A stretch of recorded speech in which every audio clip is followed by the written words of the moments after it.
오늘은 나라를 위해 청나라에 시집을 갔지만 더러운 여자 취급을 받으며 평생 불행한 삶을 산 여인에 대한 이야기입니다. 그녀는 바로 의순공주인데요. 의순공주는 사실 왕의 딸이 아니었지만 공주가 되어 청나라로 갔던 것이죠. 그녀에게는 대체 무슨 일이 있었던 것일까요? 병자호란이 끝난 이후 청나라는 조선에 지속적으로 여자를 보낼 것을 요구했습니다.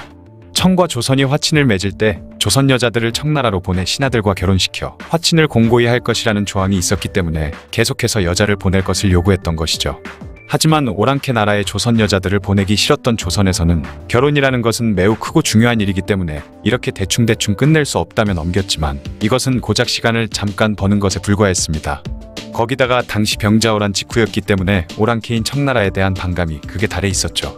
그러다 보니 청나라에서 기생을 바치라 요구했을 땐 기생들도 스스로 목숨을 끊으면서까지 청나라로 가기를 싫어했을 정도였습니다. 기생들도 그 정도였으니 양반들은 자신의 딸을 절대로 청나라에 보낼 수 없었죠. 1637년 11월에 청나라는 또다시 과거 명나라에도 지속적으로 시녀를 보내놓고 우리한테는 왜 안 보내냐며 역정을 내기 시작하자 결국 각사의 여종 10여 명을 차출해 청나라로 보낼 수밖에 없었습니다. 그 이후로도 청나라는 계속해서 조선의 여인들을 요구했었는데요. 그러던 1649년 12월 당시 청나라의 섭정왕 도르곤의 대복친이던 박이제길 득씨가 세상을 떠나자 이듬해인 1950년 당시 조선 왕이던 효종에게 조선의 공주를 아내로 맞이하겠다는 구혼 칙서를 전달해왔죠. 당시 청나라에서 황제보다 더 강력한 권력을 휘두르던 도르곤이 정식으로 구혼을 했던 것인데 하지만 반청 감정이 높았던 터라 조선 입장에서는 전혀 반갑지 않은 소식이었습니다. 이는 효종이 즉위 후 친청 세력이던 김자점 등을 조정에서 축출하고 반청 성향이 강하던 김상원, 송시열, 김집 등을 등용했으며 산성을 축조하고 반청 정책들을 하기 시작하자 청나라에서는 정면으로 이것들을 지적하며 강하게 압박하는 동시에 지속적으로 여자들을 보내라며 트집을 잡아왔던 것이죠. 하지만 과거 청나라의 볼모로 잡혀가 오랜 기간 그곳에서 살았던 적이 있는 효종은 청나라로 쳐들어갈 생각을 했을 정도로 적대심이 가득했기 때문에 자신의 딸을 청나라로 보내기가 극도로 싫었는데요. 그래서 효종은 자신의 딸이 이제 겨우 2살이라서 혼인할 수 없다며 거짓말을 하기까지 했습니다. 또한 자신의 조카인 소현세자의 딸들도 지키기 위해 이미 혼인을 했거나 아직 너무 어리다며 둘러댔죠. 하지만 효종의 딸인 수강공주는 이미 15살의 나이였고 삼녀인 숙명공주도 11살이나 되었으며 소현세자의 딸 3명도 14살, 9살, 8살로 마음만 먹으면 결혼을 시킬 수도 있는 나이였던 것입니다. 이에 효종은 청나라에 들킬까 조마조마한 심정으로 급하게 자신의 딸과 소현세자의 딸들의 사윗감을 찾기 시작했고 그렇게 그해 9월에 청나라의 눈을 피해 소현세자의 장녀인 경숙군주를 혼인시켰으며 이듬해 1월엔 자신의 장녀 수강공주까지 결혼시키는 데 성공했습니다. 사실 당시 인조의 3년상을 치르는 기간이었기 때문에 왕녀의 결혼식은 미뤄져야 마땅했지만 지금 그런 걸 따질 상황이 아니었던 덕에 왕족의 결혼치고는 이례적으로 간소하고 속전속결로 진행되었던 것이죠. 이에 신하들이 상도 끝나지 않았는데 국혼을 치르는 건 예법에 어긋난다며 비판하기도 했지만 효종은 지금은 어쩔 수 없다며 신하들의 말은 무자르듯 싹둑 잘라버린 뒤 왕녀들의 결혼을 강행해버렸던 것입니다. 또한 다른 왕족 종친들의 딸들과 여러 대신들의 딸들도 급하게 시집을 보내기 시작했으며 시집을 보내기 힘든 경우엔 딸의 존재를 숨기기 바빴죠. 그만큼 자신의 딸들은 무슨 일이 있어도 청나라에 보낼 수는 없다는 의지가 엄청났던 것입니다. 하지만 청나라 최고 권력자인 도르곤의 요구를 계속 무시할 수도 없는 노릇이어서 조선 조정은 고민에 휩싸이게 되었죠. 그렇게 조정이 난처하던 차에 나선이가 있었으니 바로 금림군 이계윤이 자신의 딸 이해숙을 청나라로 보내기로 마음먹었던 것입니다. 금림군은 성종과 후궁숙의 홍씨 사이에서 태어난 익양군의 후손이었죠. 기록상으로는 금림군이 자원한 것으로 나와 있지만 왕실과 조정에서 압력을 가했을 수도 있다고 하는데요. 어쨌든 효종의 딸들은 너무 어려서 보낼 수 없으니 왕실 종친인 금림군의 딸 이해숙을 대신 보내기로 청나라와 합의를 한 뒤 그녀를 효종의 양녀로 삼아 의순공주로 책봉해 청나라로 보냈습니다. 의순의 뜻은 대의에 순종하였다는 뜻이라고 하죠. 이에 금림군은 종일품 가덕대부로 품계를 올려줬으며 그녀의 오빠 이주는 장릉 참봉, 이수는 전설사 별검으로 삼았습니다. 결과적으로 보면 의순공주가 청나라로 보내지면서 집안이 번성하게 된 셈이었죠. 이에 사람들은 금림군이 청나라가 보낸 지참금을 노리고 딸을 보냈다며 온갖 멸시와 욕을 해댔습니다. 하지만 당시 모두가 자신의 딸을 청나라로 보내는 걸 기피해서 조선 조정의 상황이 굉장히 난처했다가 금림군과 의순공주 덕에 겨우 모면할 수 있었던 것이죠. 그렇게 1650년 4월 22일 의순공주는 조선을 떠나 청나라로 가게 되었습니다. 5월 21일 산해관 부근까지 마중 나온 도르곤을 만나 혼인의식과 초야를 치르게 되었고 16세의 어린 나이로 청나라까지 가 자신보다 23살이나 많은 남자와 부부가 된 것이죠. 의순공주를 만난 도르고는 굉장히 기뻐하면서 그녀를 백송골이라고 불렀다고 하는데요. 백송골은 흰 빛깔의 매를 뜻하는데 자태가 뛰어나고 훌륭하다는 뜻이라고 합니다. 그렇게 다시 북경으로 간 도르고는 갑자기 조선 사신들에게 공주가 아름답지 않고 함께 보낸 시녀들도 못생겼으니 조선이 정성이 전혀 없다며 불만을 표현했죠. 그런데 의순공주와 도르곤의 사이는 굉장히 좋았으며 그녀를 정실부인 중 으뜸을 의미하는 대복친으로 삼았고, 심지어 시녀들 중 한 명을 자신의 첩으로 삼아 딸까지 낳았는데 갑자기 못생겼다고 불만을 표현한 것을 보면 도르곤이 조선의 기를 죽이기 위해 트집을 잡은 것일 가능성이 크다고 합니다. 그런데 그녀의 인생은 더욱 최악으로 치닫고 있었는데요. 결혼한 지 단 7개월 만에 도르곤이 사냥을 나갔다가 낙마하는 바람에 세상을 떠나고 만 것이죠. 또한 도르곤은 아들을 얻기 위해 의순공주와 결혼했지만 끝내 아들을 얻지 못한 채 세상을 떠났으며, 그렇게 의순공주는 어린 나이에 과부가 되었고 그녀의 인생마저 망쳐버리고 만 것입니다. 그리고 의순공주는 도르곤의 장례를 치르고 나서 한 달 만에 목숨이 위태로울 지경에 이르는데, 바로 순치제가 도르곤에 관련된 사람들을 숙청하기 시작했던 것이죠. 심지어 도르곤의 묘호, 시호, 존호를 박탈해버렸으며 무덤을 파헤쳐 도르곤의 시신을 꺼내 몽둥이로 두들겨 패고 부관 참시해 그의 목을 저작거리에 효수까지 했습니다. 다행히 조선에서 온 그렇게 영향력을 끼치지 못한 의순공주는 다행히 목숨을 부지할 수 있었고, 이후 다른 황족과 재혼하게 되었죠. 그녀의 두 번째 남편은 기록마다 달라 누구인지 정확하지 않지만 단친왕 보로로 추정된다고 합니다. 의순공주는 시조카와 다시 재혼했던 것이죠. 당시 청나라는 형사취수제도 있었고 일부 다처제였기 때문에 여성들도 두세 번 결혼하는데 아무런 문제가 되지 않았지만, 조선에서 태어나 유교 문화를 교육받은 의순공주에게는 다시 재혼을 한다는 것이 받아들이기 힘든 일이기도 했습니다. 하지만 그녀에게 또 다른 시련이 닥치고 마는데, 두 번째 남편 보로 역시 1년 만인 1651년에 세상을 떠나고 만 것이죠. 그렇게 의순공주는 이역만리 타지에서 또다시 과부가 되어 혼자 외로이 살게 됩니다. 그러던 1656년 4월 청나라 영경의 복명사신으로 오게 된 금림군이 딸 의순공주의 그런 처지를 알게 되면서 순치제에게 딸을 조선으로 데려갈 수 있게 허락해 달라며 요청하게 되었죠.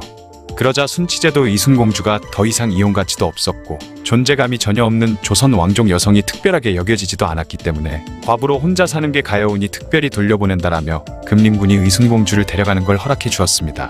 그렇게 그녀는 다시 조선에 돌아오게 되는데요. 문제는 금림군이 조선 조정과 아무런 논의도 없이 독단적으로 행한 일이었기 때문에 만약 일이 잘못되었으면 청나라의 질책과 트집을 잡힐 수도 있는 일이었던 것이죠. 그래서 대신들은 금림군이 나라의 허가도 받지 않고 함부로 의순공주를 귀국시켰다며 그를 처벌해야 한다는 주장까지 나오게 되었습니다. 하지만 다행히 효종이 그녀를 안타깝게 여겨 호조의 명에 정기적으로 쌀을 보내주라는 명을 내렸죠. 그런데 효종이 세상을 떠나자 의순공주와 금림군에 대한 여론은 180도 뒤바뀌게 되는데요.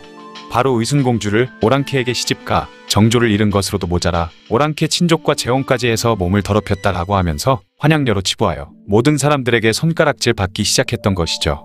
이는 조정에서도 마찬가지였는데 애초에 돌아올 때부터 탐탁치 않게 여기던 의순공주였지만 효종이 보호해주다 보니 그나마 넘어가던 것인데, 효종이 죽은 마당에 의순공주와 금림군이 꼴도 보기 싫어졌던 것입니다.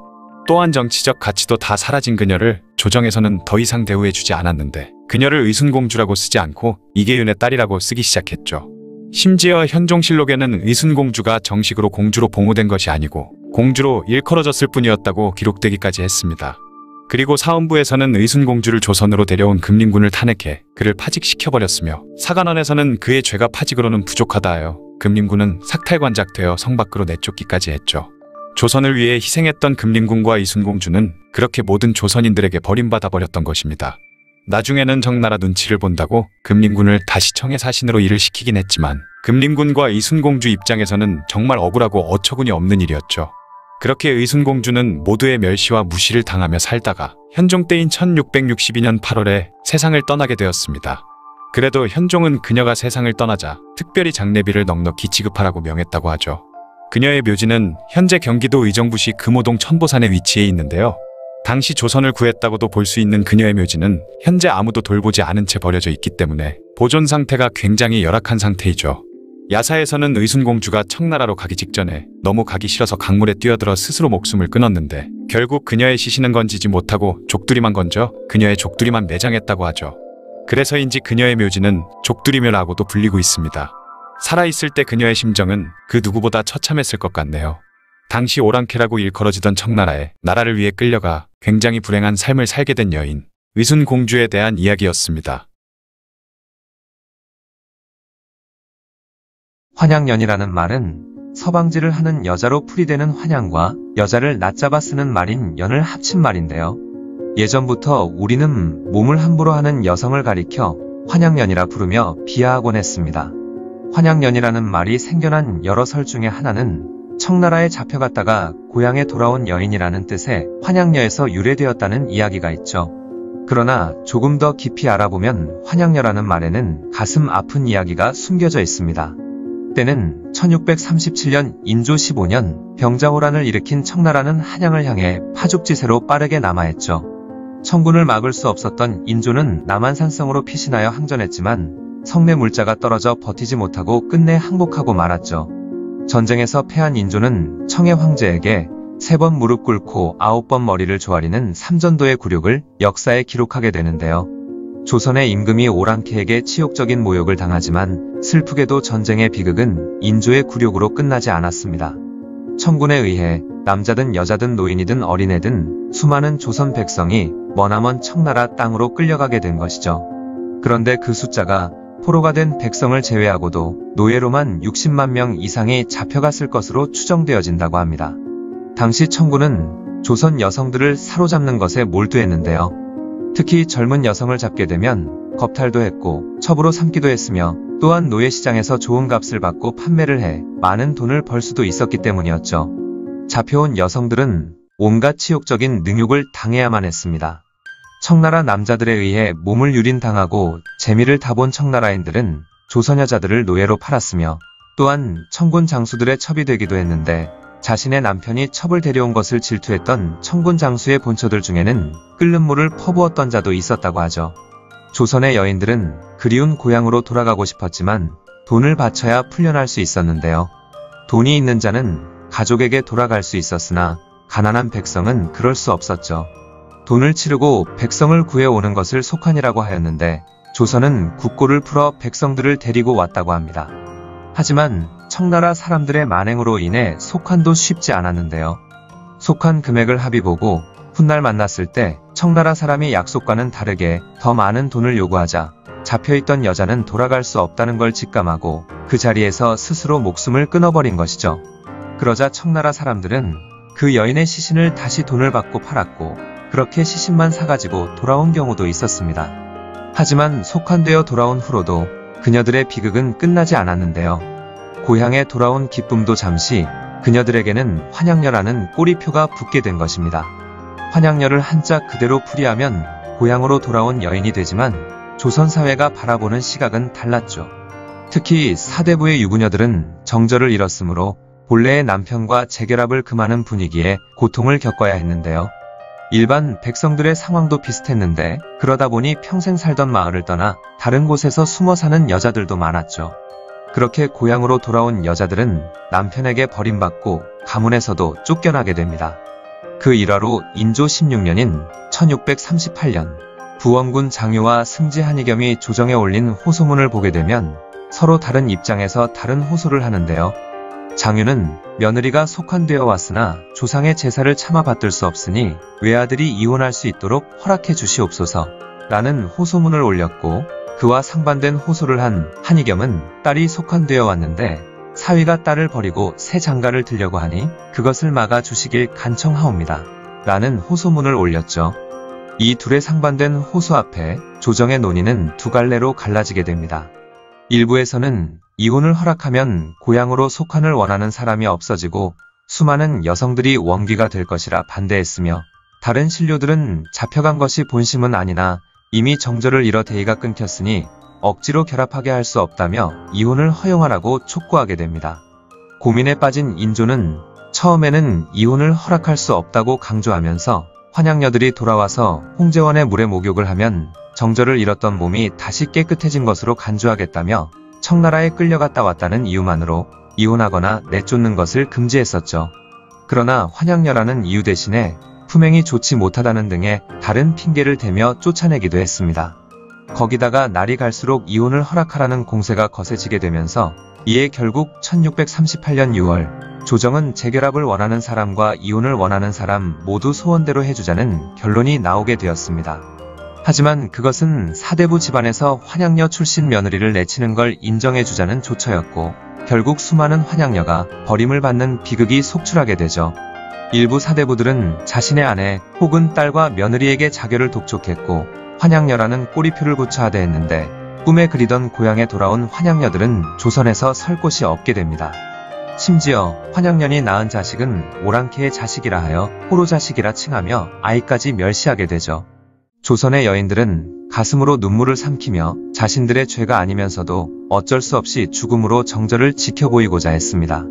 강과 바다에 몸을 던져 죽은 여인들이 얼마나 되는지 알 수 없을 정도였고 스스로 목을 매거나 칼로 찔러 죽는 여인들이 넘쳐났다고 하죠.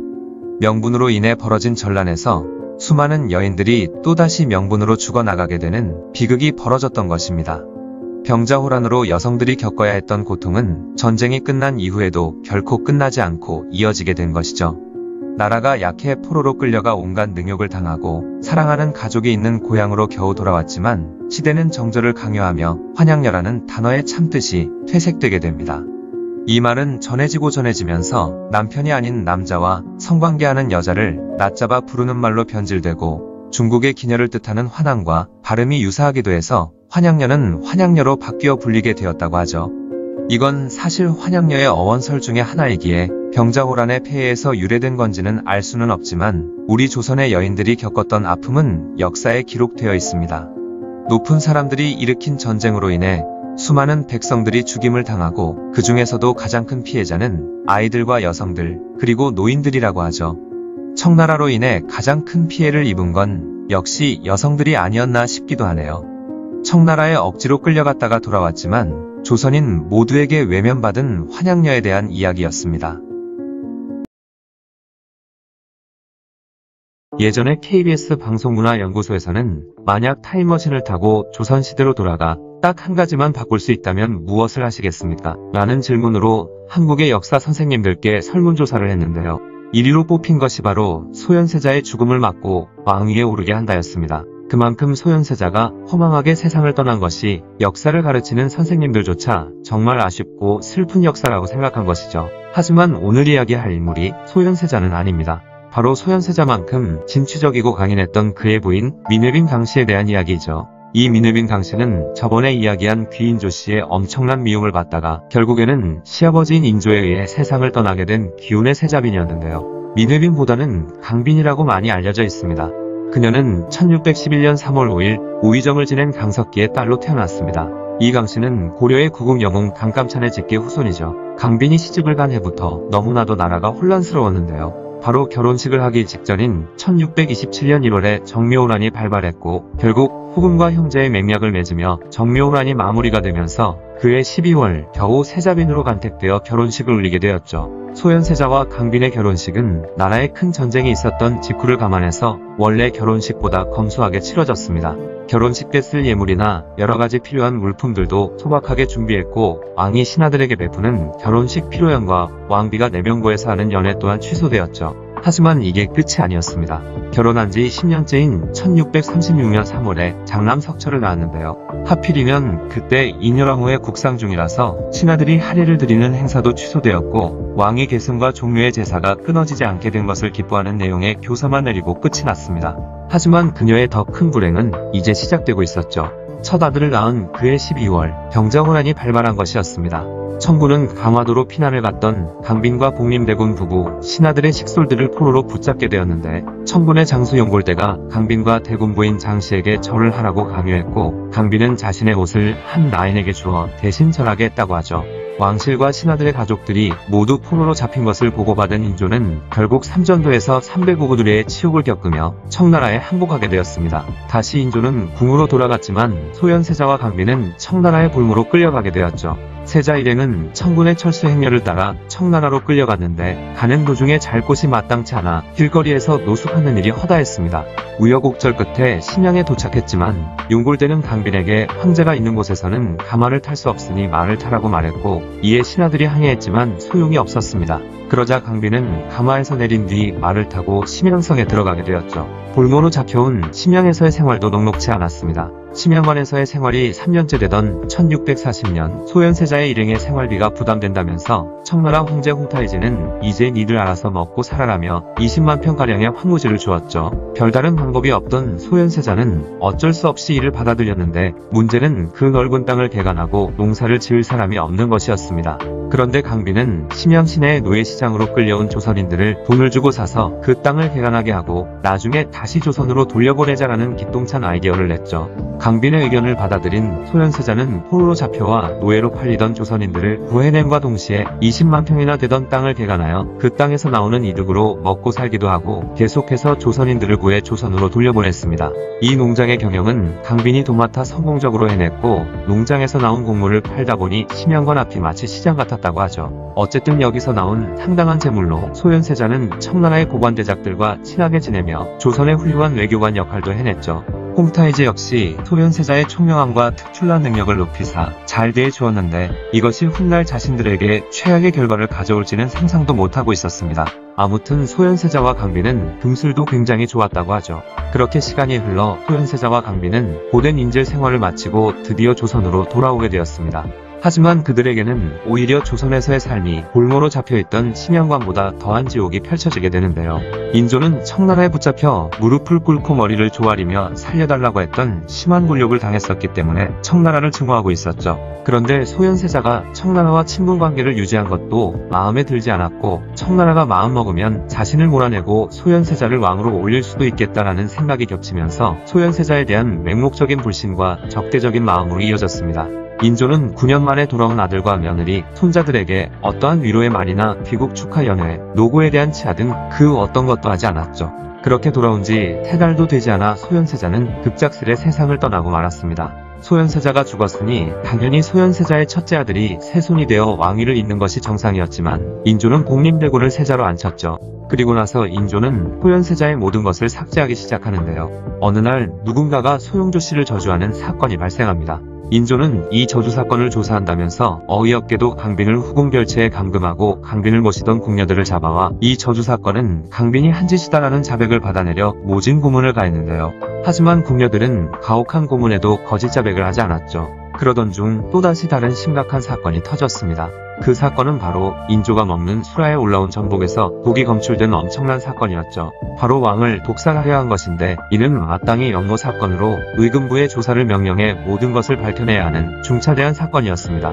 하지만 인조의 행동은 상당히 이상했는데요. 바로 내시들에게 명령해 이 사건의 진상을 조사하라면서 전복 요리를 올린 수락관의 궁녀들은 조사하지 않고 뜬금없이 강빈의 궁녀들을 엄청 잡아와 배후를 불라며 고문하기 시작한 것이죠.